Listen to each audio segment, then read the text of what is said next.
இயேசுவின் பின்னால் நானும் செல்வேன், திரும்பி பார்க்க மாட்டேன், திரும்பி பார்க்க மாட்டேன். இயேசுவின் பின்னால் நானும் செல்வேன், திரும்பி பார்க்க மாட்டேன், திரும்பி பார்க்க மாட்டேன். சிலுவையே முன்னால்,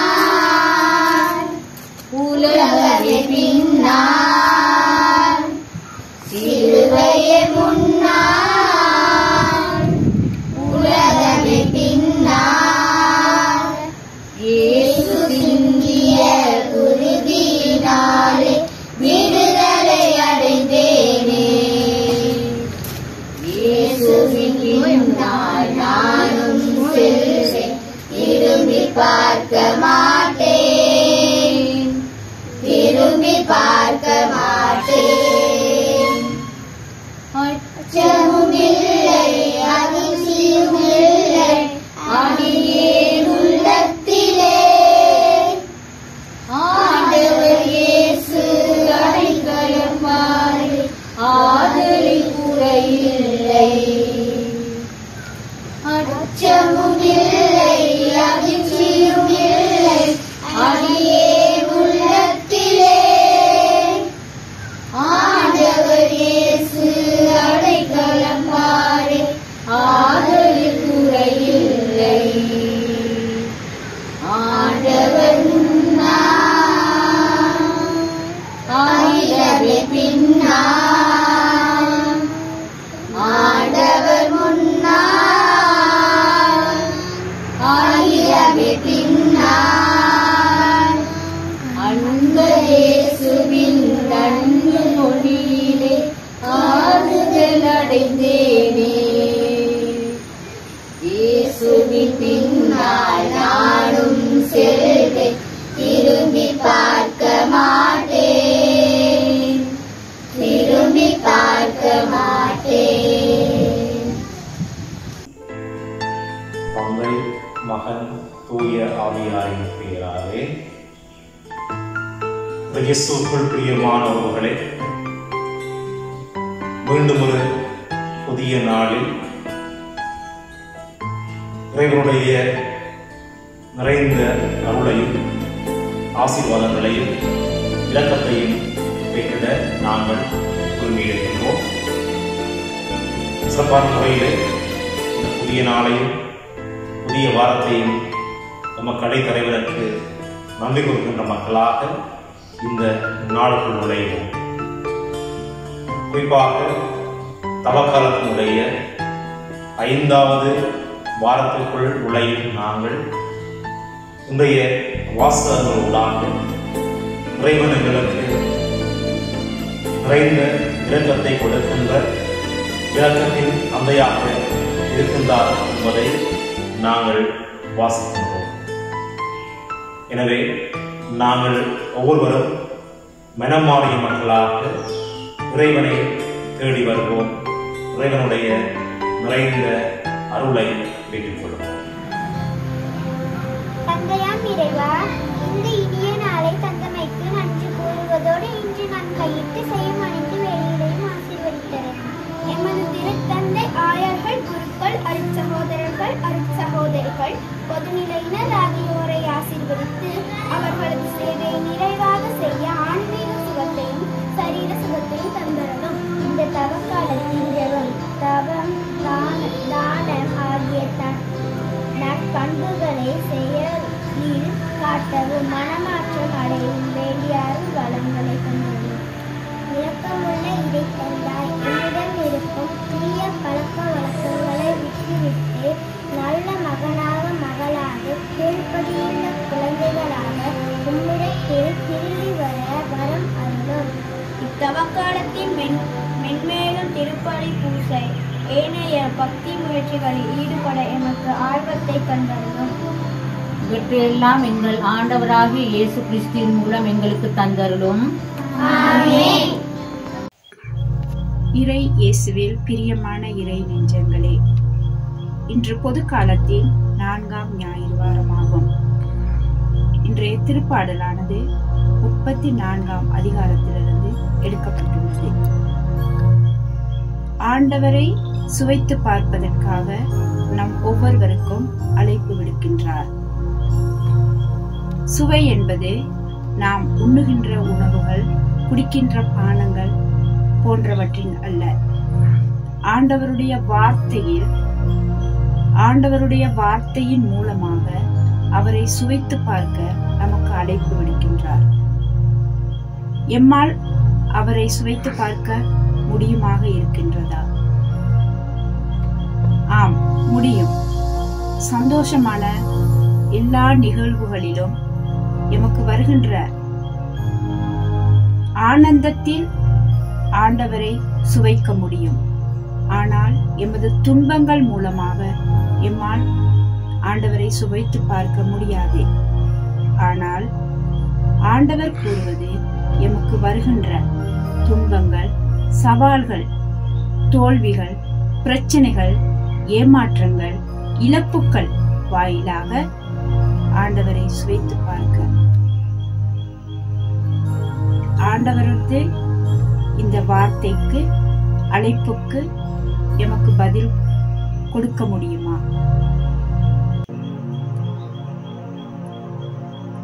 ஆண்டவர் துணையே இனிமையானவர் என்று சுவைத்து பாருங்கள். நான் ஆண்டவரை பற்றி பெருமையாக பேசுவேன். எளியோர் இதை கேட்டு அக்களிப்பர். என்னுடன் ஆண்டவரை பெருமைப்படுத்துங்கள். அவரது பெயரை ஒரு மிக்க மேன்மைப்படுத்துவோம். ஆண்டவர் துணை இனியவர் என்று சுவைத்து பாருங்கள். துணை வேண்டி நான் ஆண்டவரை மன்றாடினேன்.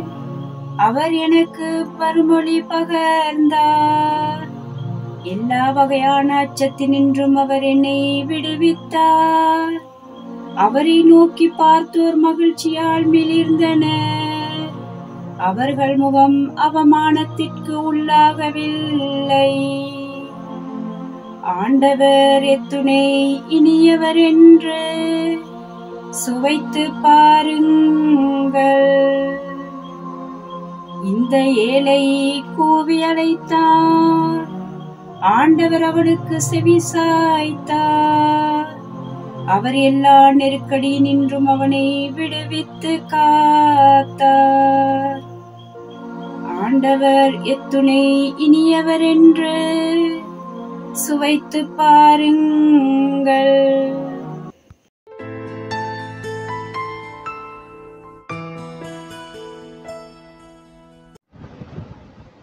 புனித லூக்கா எழுதிய நற்செய்தியிலிருந்து வாசகம்.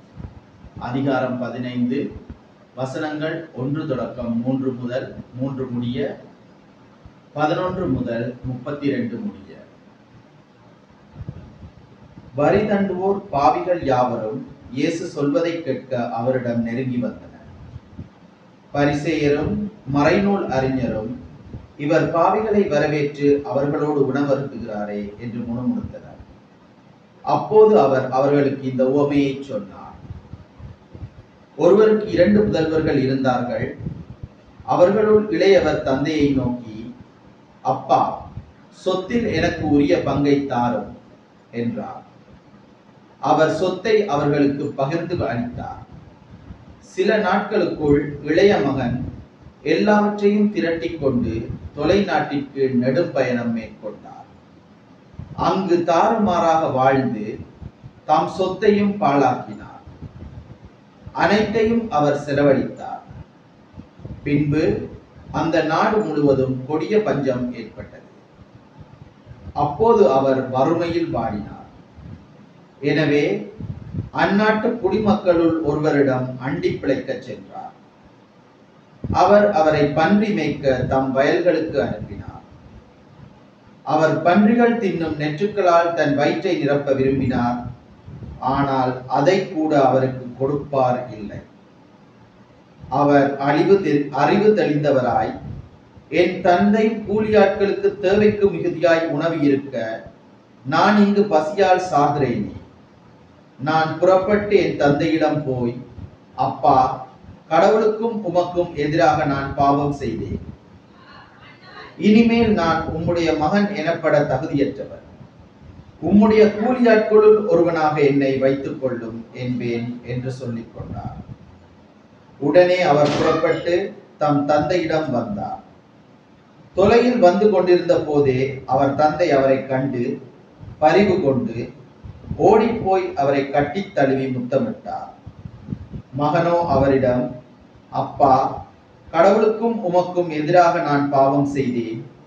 இனிமேல் நான் உம்முடைய மகன் எனப்பட தகுதியற்றவன் என்றார். தந்தை தம் பணியாளரை நோக்கி, முதல் தரமான ஆடையை கொண்டு வந்து இவனுக்கு உடுத்துங்கள். இவனுடைய கைக்கு மோதிரமும் காலுக்கு மிதியடியும் அணிவியுங்கள். கொழுத்த கன்றை கொண்டு வந்து அடியுங்கள். நாம் மகிழ்ந்து விருந்து கொண்டாடுவோம்.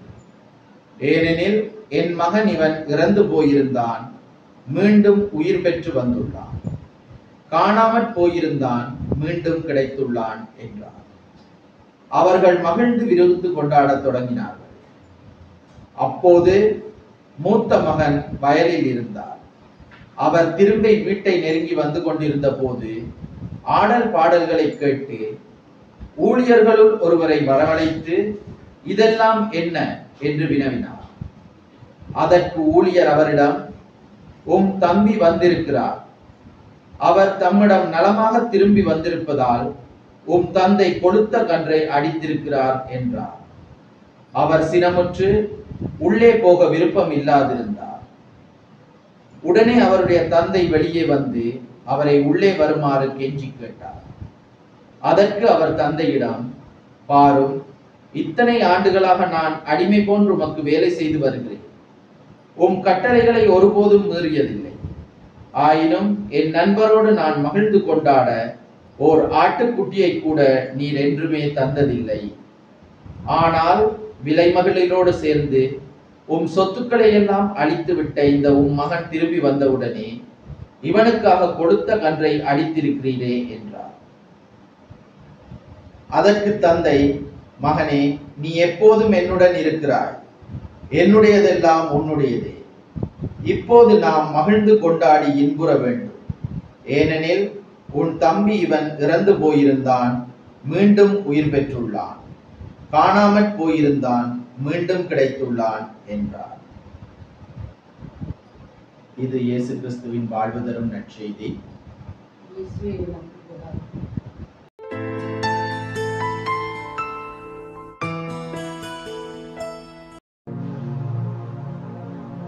தவக்காலத்தின் 4ஆம் ஞாயிற்றுக்கிழமை நற்செய்தி வாசகத்தின் மூலம் இறைவன் நம்முடன் பேசுகிறார்.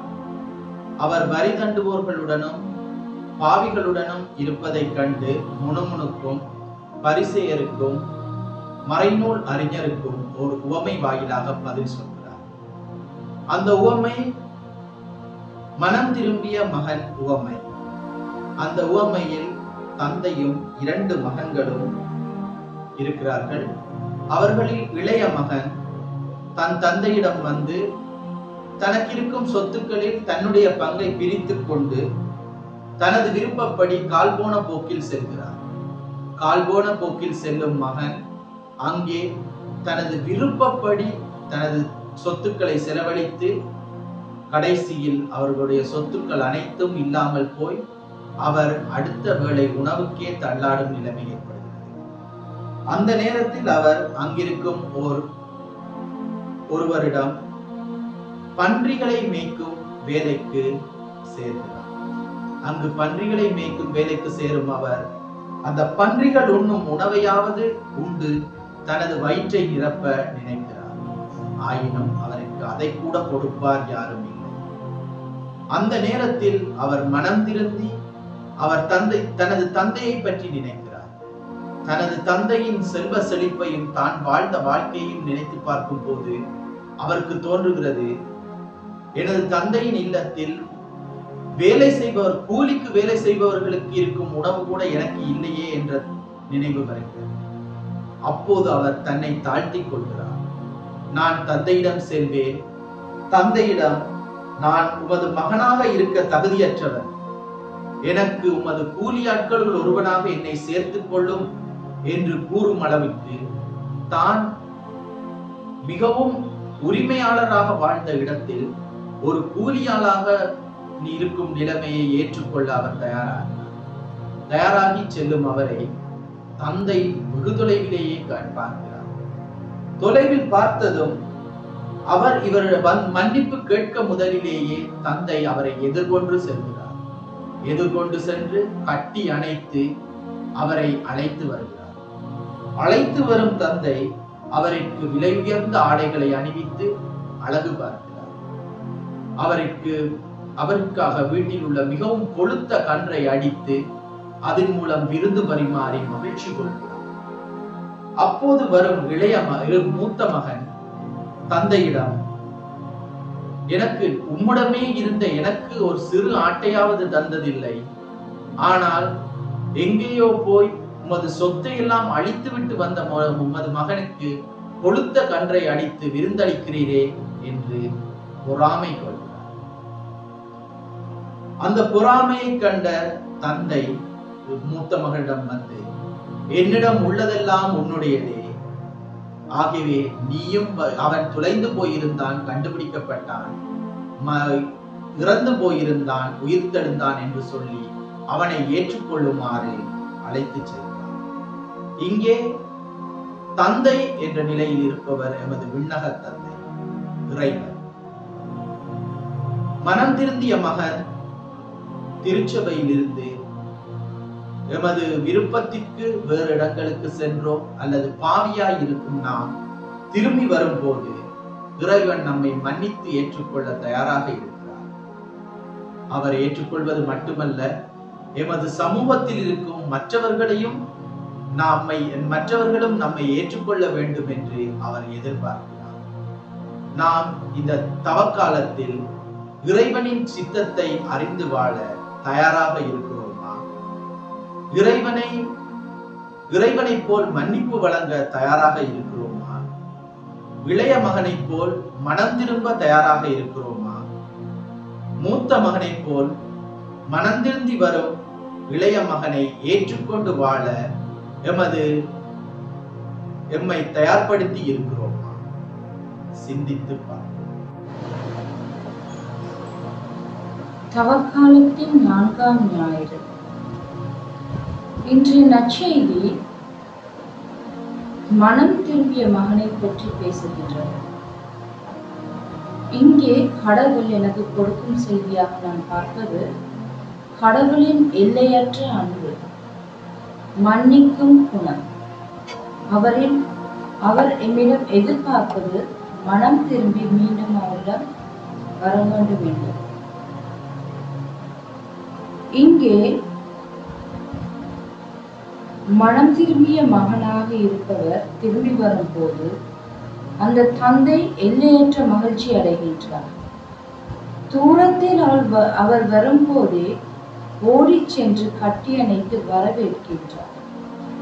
அதே போல நாம் மனம் திரும்பி இறைவனிடம் செல்லும் போது இறைவன் மற்றற்ற மகிழ்ச்சியுடன் என்னை அவர் அரவணைத்துக் கொள்கின்றார். அதே போன்று இங்கே காணாமல் மனம் திரும்பிய மகன் தனது தவறை உணர்ந்து கொள்ளும் தருணத்தில் அவர் தாழ்மையுடன் உரிமையுள்ள இடத்தில் மகனாக செல்லாமல் அங்கு ஒரு பணியாளராக செல்ல வேண்டும் என்று தாழ்மையுடன் செல்கின்றார். கடவுள் இந்த மனம் திரும்பும் போது இந்த தாழ்மையான உள்ளத்தை எதிர்பார்க்கின்றார் எங்களிடமிருந்து. அதே போன்று நாம் திரும்பி செல்லும் தருணத்தில் அவர் அதை பெரும் விழாவாக கொண்டாட உள்ளம் கொண்டுள்ளார். நாம் மனம் திரும்பி செல்லும் போது எம்மை மட்டுமல்ல, எம்மை சுற்றி உள்ளவர்களையும் எம்மை ஏற்றுக்கொள்ளும்படி அவர்களை தயார்படுத்துகின்றார். இன்றைய நற்செய்தியான மனம் திரும்பிய மகனின் உவமை மூலம் இறைவன் எமக்கு தரும் செய்தி, இறைவன் எந்நேரமும் தன்னை விட்டு பிரிந்து சென்ற மக்களை மீண்டும் தனது மந்தைக்குள் சேர்த்துக் கொள்ள, தனது குடும்பத்திற்குள் சேர்த்துக் கொள்ள தயாராக இருக்கிறார். அவர் தயாராக இருக்கும் போது நாம் மனம் திரும்பி வருகிறோமா? எமது இன்றைய தவக்காலத்தில் இறைவன் நம்மிடம் எதிர்பார்ப்பது மனம் திரும்பி நற்செய்தியை நம்ப வேண்டும் என்பது. நமது பாவங்களில் இருந்து நாம் விடுதலை பெற்று மனம் திரும்பி மனம் வருந்தி இறைவனிடம் திரும்பி வர வேண்டும் என்று எதிர்பார்க்கிறார். நாம் தவக்காலத்தில் இறைவனின் உயிர்ப்பிற்காக, மரணத்திற்காக, உயிர்ப்பிற்காக காத்திருக்கும், எம்மை தயார்படுத்தும் வேளையில் நாம் அந்த மனம் திருந்திய மகனை போல் மீண்டு வர தயாராக இருக்கிறோமா? நாம் மீண்டும் வரப்போது எம்மை ஏற்றுக்கொள்ள தந்தை தயாராக இருக்கிறார். அவர் எந்நேரமும் எமக்காக காத்திருக்கிறார். நாம் திரும்பி வந்தால் அவர் நம்மை எதிர்கொண்டு வந்து அழைத்து செல்ல தயாராக இருக்கிறார். எம்முடன் இருக்கும் மற்றவர்களையும் நம்முடன் ஒன்றாக சேர்த்து பயணிக்க அவர் காத்திருக்கிறார். நாம் நமது சமூகத்தில் வாழும் பிரிந்து சென்ற அல்லது பாவத்தில் விழுந்த சகோதரர்கள் திரும்பி வரும்போது மூத்த மகனை போல் அவர்களுக்கு எதிராக இருக்கிறோமா? அல்லது அவர்களையும் எமது சமூகத்துடன் இணைத்துக் கொண்டு அவர்களுடன் பயணிக்க தயாராக இருக்கிறோமா? மூத்த மகன் ஆரம்பத்தில் அவரை தம்பி வந்ததை ஏற்றுக்கொள்ளவில்லை. எனினும் தந்தை மீண்டும் வெளியில் வந்து அவரை பிரிந்து சென்றது அவருடைய உடன்பிறப்பு என்பதை புரிய வைக்கிறார். புரிய வைப்பதன் மூலம் ஒரே குடும்பமாக வாழ அழைக்கிறார். நமது சமூகத்தில், நமது திருச்சபையில் நம்முடன் இருக்கும் பாவம் செய்த அல்லது காணாமற் போன மகனை மீண்டும் எம்முடன் இணைத்துக் கொள்ள நாம் தயாராக இருக்கிறோம். எமது சமூகத்தில் இருக்கும் மற்றவர்களை இறை தந்தையை போல் மன்னிக்க தயாராக இருக்கிறோமா? எம்முடன் இருக்கும் நாம் மனம் திருந்த தயாராக இருக்கிறோமா? எம்முடன் வாழும் சகோதரர்களை நாம் ஏற்றுக்கொள்ள தயாராக இருக்கிறோமா? இந்த உவமையில் வரும் 3 பேரில் நாம் யாராக வாழ்கிறோம், வாழ ஆசைப்படுகிறோம்? எப்படி உதாரி மகன் தன்னுடைய பிழையை உணர்ந்து மீண்டும் மனம் திரும்பி தன்னுடைய தகப்பனையிட இல்லத்தை தேடி வந்தாரோ, அதுபோல் இன்னைக்கு எத்தனையோ பேர் தன்னுடைய இந்த உலக மாயைக்காக ஏங்கி இந்த உலகின் போக்குல எத்தனையோ பேர் பயணித்துக் கொண்டிருக்கும் நேரத்துல இந்த பயணத்தில் அவர்கள் கண்ட சுகபோகங்கள், இன்பங்களை அவர்கள் எப்பொழுது அனுபவித்து விட்டு மனம் திரும்பாமல் எத்தனையோ பேர் இன்னும் பாவிகளாய் இருக்கிற சந்தர்ப்பத்தில் நீர் ஒவ்வொருவரையும் இந்த காலத்தில் மனம் திரும்ப மீண்டும் அவர்களுடைய வாழ்வை பின்னோக்கி பார்ப்பதற்காக அழைத்திருக்கிறேன். இன்றைய நற்செய்தி வாசகத்துக்கு ஏற்ப எப்படி தந்த உலக வாழ்க்கை இன்பத்தை காண அந்த உதாரி மகன் சென்று அந்த சென்ற இடத்தில் அவருடைய வாழ்வை ஆன்மீக ரீதியாகவும் இந்த உலக ரீதியாகவும் உணர்ந்து மீண்டும் தன் தந்தையிட இல்லத்தில் நிம்மதியான ஒரு வாழ்வு, சுகமான ஒரு வாழ்வு கிடைக்கும் என்று அவர் திரும்பி வந்தாரோ, அதுபோல் இந்த உலகத்தில் உம்மை விட்டு தூரத்து சென்றிருக்கும் அது பிள்ளைகள் ஒவ்வொருவரையும் இந்த தவக்காலத்தில் மனமாறுதலுக்கு அழைக்கின்றோம். எங்களையும் எங்கள் குடும்பத்தையும் இந்த அலைவரிசையினூடாக கலந்திருக்கும் ஒவ்வொரு குடும்பத்தையும் பார்த்து படைக்கிறோம். அவர்களையும் நிறுத்தாமே மனமாறுதலுக்கு அழைத்து இந்த தவக்காலத்தில் அவர்களுடைய ஒவ்வொரு பிள்ளைகளையும் உணர்ந்து உண்மையான மன்னிப்பை பெறுவதற்காகவும் இறைவனின் உண்மையான அன்பை ருசிப்பதற்காகவும் அவர்கள் திரும்பி வர அவர்களை நீர் அழைத்தருளும். இன்றைய செய்திகளுக்கு ஏற்ப அவர்கள் ஒவ்வொருவரும் உடல் ரீதியாக, ஆன்ம ரீதியாக தன் பாவங்களை திருத்தி இறைவனிடம் வந்து சேர அவர்களுக்கு நீர் தாமே நல்ல ஒரு வழியை ஆயத்தப்படுத்தும். இந்த நேரத்தில் இந்த குடும்பத்தில் இருக்கிற ஒவ்வொருவரையும் ஒப்பு கொடுக்கிறோம்.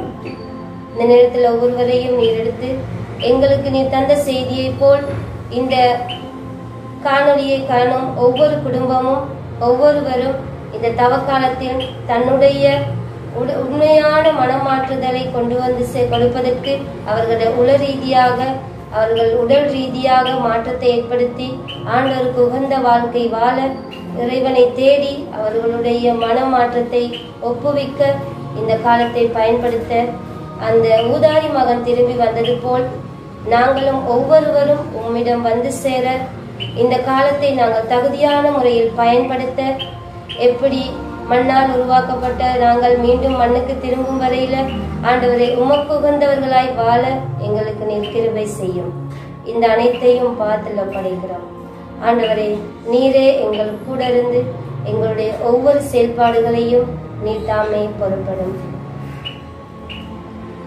மாசில்லாமல் உட்பவித்த தேவ மாதாவே, பாவிகளாயிருக்கிற எங்களுக்காக மன்றாடும்.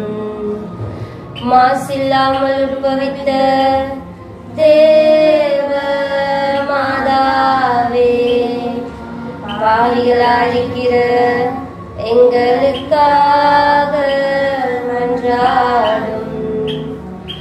மாசில்லாமல் உட்பவித்த தேவ மாதாவே, பாவிகளாயிருக்கிற எங்களுக்காக மன்றாடும். ஆண்டவர் உங்களோடு இருப்பாராக. எல்லாம் வல்ல இறைவன் தந்தை, மகன், தூய ஆவி நிறைவாக ஆசீர்வதிப்பாராக.